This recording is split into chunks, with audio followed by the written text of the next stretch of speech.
Hello, I'm taking on a challenge to beat every playable Nintendo published game. Welcome to the next episode. The next games are Golf Japan Course and Golf US Course. Looking back at Nintendo's first-party sports titles on the NES, most sports only received a single entry, although there was one exception: golf.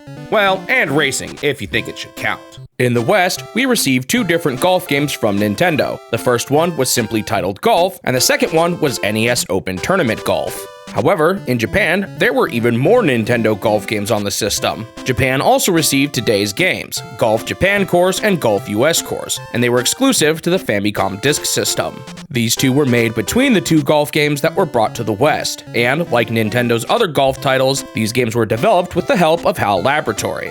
Nintendo actually did something kind of different with these titles. They held competitions for these games in Japan to see who could get the best scores. If you watched my video on The Legend of Zelda, you may recall that Nintendo had a bunch of disc writer kiosks placed in stores throughout Japan.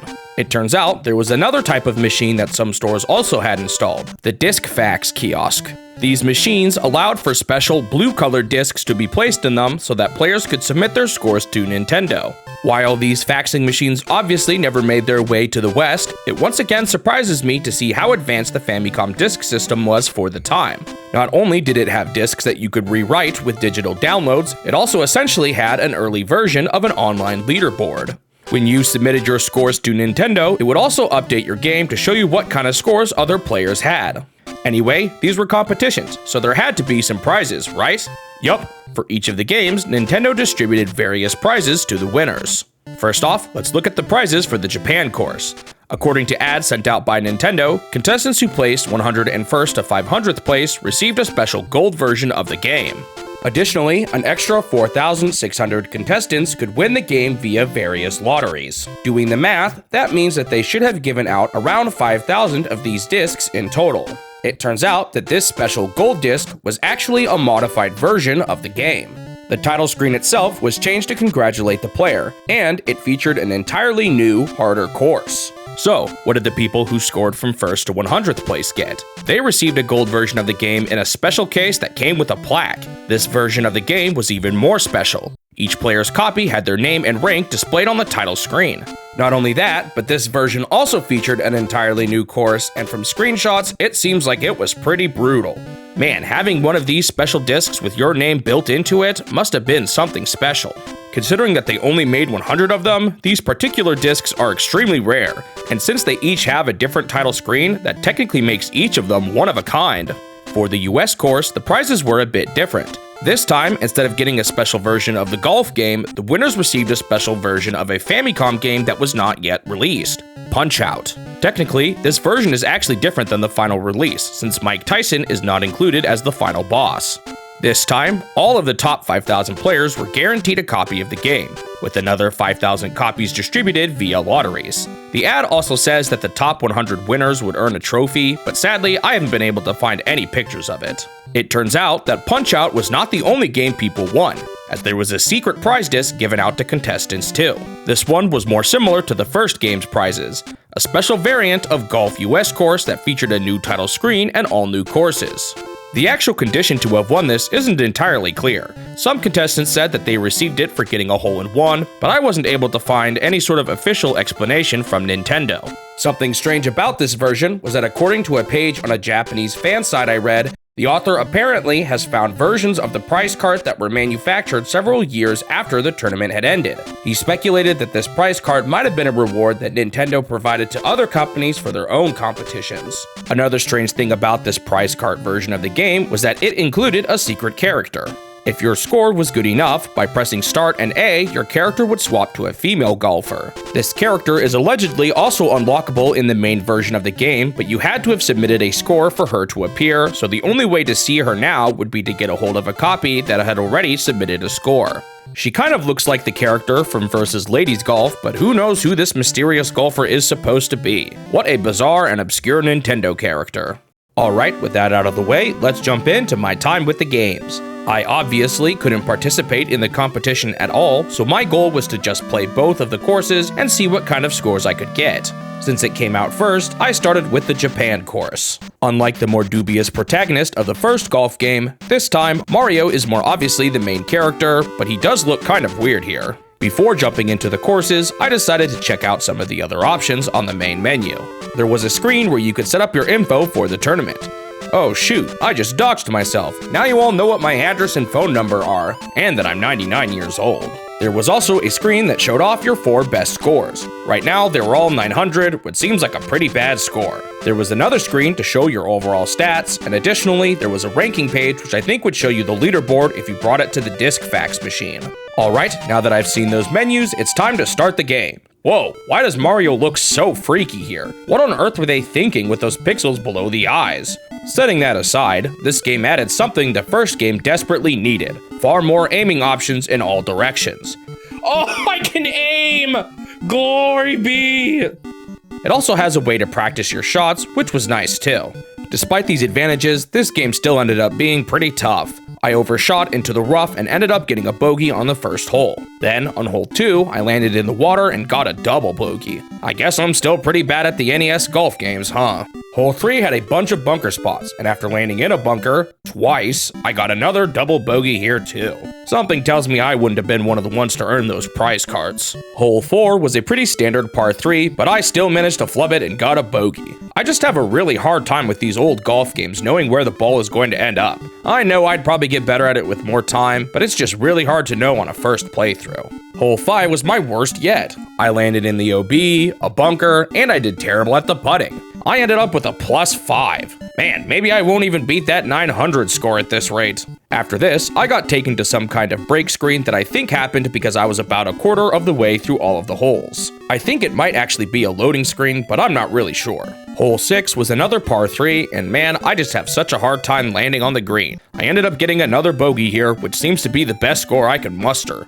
Hole 7 was a long par 5, and while I did good for most of it, my putting was terrible and I got a triple bogey. Come on, I've got to get par at least once here. On hole 8, a par 4, I finally had a good hole. I landed next to the hole on stroke 2, and I even managed to get a birdie. Finally, something I can be proud of. Unfortunately, my celebration didn't last long. On hole 9, I landed in the OB and did terrible at putting again and ended up with a +8. Wow, that is awful. I was now halfway through, which took me to another break screen. I think at this point I was somewhere around 20 over par. That's quite a fantastic score, right? Anyway, on hole 10, I had a couple of pretty bad swings, but somehow I managed to bounce the ball right into the hole on my third swing, despite being in the rough. Nice, another birdie. However, once again, a birdie was followed by another terrible hole. I landed in the rough, and I kept ending up in spots surrounded by trees. I got a +4 on hole 11. Hole 12 was another par 5. I started off good, but I landed right behind a tree near the green, which really messed me up, and I got a double bogey. Something I eventually realized is that my aim was really bad on some of these angles. I think the game auto-starts your aim at an angle it thinks you want to make, but you can't really trust it. For example, here, I just assumed it was aiming for the hole, but it's definitely not. Hole 13 was another par 3, although it was surrounded by water. I landed in the water twice and ended with a +5. Ouch. Hole 14 wasn't even that bad, but I just did so terrible on the putting that I got a triple bogey. Man, going over some of this footage again is frankly embarrassing. I took one final break here and moved on to the last quarter of the holes. On hole 15, I curved into the OB. Then, soon after, I hit a tree. With these mistakes, I ended up with a +4. Yeah, this doesn't even surprise me anymore. Hole 16 was another par 3, and I kinda got messed up by the wind, ending up with a triple bogey. On hole 17, I unsurprisingly did terrible once again. I don't even have any excuses this time, I just played bad and got a +4. Alright, final hole. Let's end this with a bang. Yeah, this one was a brutal par 5 and I got a +5. Surprise, surprise. The game asked me if I wanted to save my score, and even though it was pretty terrible, I did it anyway. Ah, look at that beautiful scorecard. Look at how happy all those faces look. After this, you get a cutscene of a crab snipping away at the worst balloon and replacing it with your new score. My score was 123, which was 51 over par. Hey, at least 123 is better than the default 900, although honestly, I'm not even sure if it's possible to get a score that bad. Since there's no actual goal to target in this game, I ended here initially. However, while writing the script, I realized something. The score you submitted to Nintendo was actually the combination of all 4 of your best scores. It felt kind of lame just replacing one of these balloons instead of all 4, so I came back to this game to do the course 3 more times to see what kind of total score I could obtain. So, I've actually already played NES Open Tournament Golf on my stream, and man, coming back to these older golf games made me realize just how rough around the edges they are. While I did do much better this time, I still never got a score above plus 31. One big thing I noticed coming back to this game was that the putting felt really rough in this one. I'm not quite sure how to explain it, but it felt like your ball got slowed down by the green drastically more in this game. Anyway, I ended with a final score of 448, which was 160 over par. This obviously wasn't a great score, but I was curious how I performed compared to the other contestants. I found screenshots of the leaderboard that were taken on the last day of the challenge, and to no one's surprise, I was nowhere near the top player's score of 211, which is 77 under par. Wow, would I have even been on this leaderboard? Well, they don't show every position, but they do show a lowest score. The lowest score was the person in 40,000th place, which had a score of 469, 181 over par. Hey, would you look at that? I actually did better than the worst score on the leaderboard. It's not much, but at least I can say I did better than the person at the bottom. It seems a bit surprising to me that people would even submit these awful scores, but my best guess is that they just played the game once, sort of like me, and submitted their score to enter the lottery. Anyway, with that done, it was time to move on to the US course. The first thing you'll notice about this game is that it has a banger title screen theme. Seriously, why does it go this hard? The menu options here are the same as the Japan course, although now the 2-player match mode is more obvious. This mode actually was in the first game, but it was just grouped with the main mode. Now, I returned to this one later on too, but before going into that, let's see how bad I did on my first run. The big change with this one is that there are now 2 different screens you can switch between, a top-down view and one of Mario from behind. Speaking of, Mario looks so much better here. Oh, and if you didn't realize already, this was where Mario first wore his US flag-themed outfit that he later wore in NES Open Tournament Golf and in Smash Bros. It actually took me a while to realize how you even switch between the 2 perspectives. You had to push down plus B for some reason. I also found out you can adjust your swing speed here, and I later realized you can do it in the Japan course too. Basically, this gives you the option to swing harder, but the timing is more difficult. Continuing the trend of doing absolutely terrible, I got a +4 on hole 1. Not sure why, but I ended up resetting, getting a double bogey instead, which is a bit better, I guess. Off to a great start. Another really nice thing they added in this game is that they showed you how far away you are from the hole. That being said, I can't read the manual or anything, so I'm actually not even sure how far each club takes you, so I was still kind of guessing. Hole 2 was a par 3 full of water, and I landed in the water 3 different times. Once again, something seemed off with the suggested aim while I was putting, but I decided to blindly follow it and see what happens. Yeah, it was terrible. I ended up with a +9, my worst score yet on a single hole in either of these games. On hole 3, I got stuck behind a tree and got another double bogey. Hey, at least that's better than +9.